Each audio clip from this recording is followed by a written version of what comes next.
This is Rabbi Andrew Bloom of Congregation Hedva Shalom here in Fort Worth, Texas, coming to you today with another moment with our congregation, with our congregants, in order to see what we can learn. And today, it's my pleasure to have Hedva Williams with me. So why don't you tell us a little bit about yourself?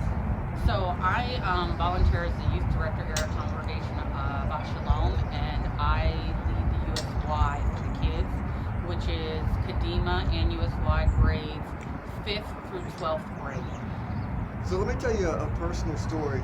You know, the USY chapter where I grew up in Olney, Maryland, I became very involved in both the chapter and the region, which was the Seaboard USY at the time. And I think it was one of the steps, being religious vice president of the region, which helped get me where I am today. So without doubt, and USY helps the kids do tremendous things, networking,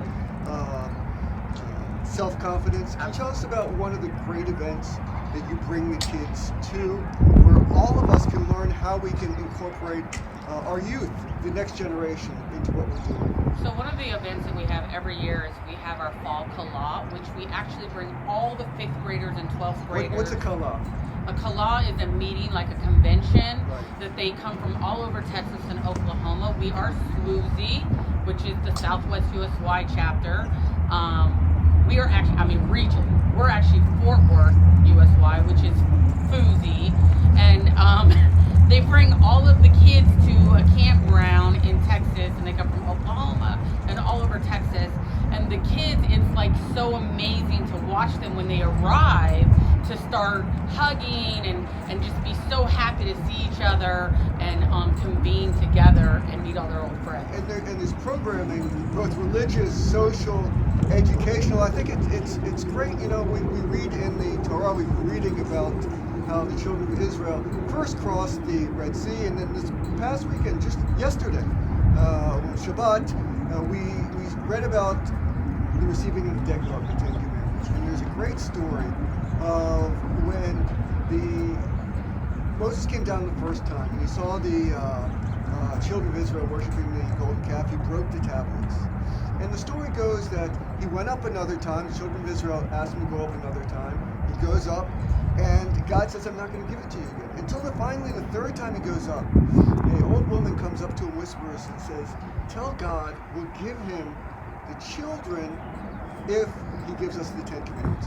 So Moses goes up, God agrees, and he takes down the Ten Commandments. So what is in essence, the ethics of the story is that our children are the next generation. We give them the Torah of not only God, but of what we have to them. And I know you have won awards for that, and the chapter has won awards for that. So you can tell us a little bit about that. So one of the things when I first got here, we probably had about 3 or 4 active members in our chapter, and I really went around and really spoke with the parents, spoke with the children at the Sunday school, and convinced them to come. And you know, your daughter's the president, so she does an amazing job of promoting for me. And I would talk to the parents and tell them, like, these are friends that are going to last a lifetime. My daughter personally went to a bar mitzvah of one of her USY members in Houston. We went for the weekend. The camaraderie is amazing, because later in life you'll network with it. But not only that, even during the pandemic, USY has done a lot to keep it online, to keep the kids engaged, and to keep them seeing their friends and still having a good time. I just think, for me, even as a youth director, watching these kids not only embrace the Judaism, but one of the beautiful things that I love about USY is not only the prayer piece and the learning of Torah, because we do all of that, but it's also the social action and understanding that not politically, just universally, what it means as Torah to give back, chesed. You know, that is huge. And tzedakah, giving, right? Yep. And I won't call it charity, I'll call it giving. Giving. It comes from the root tzedek, which means to do the just thing, the right thing. Correct. And I think that's what you teach, and USY teaches our kids. All the time. Because, you know, we've had food drives, we've had clothes drives, we've had diaper drives, we've done feeding children everywhere. Absolutely. We do all these sorts of things, and USY does all these sorts of things for non-Jewish friends watching this, I would say get involved in your church's Absolutely. youth group.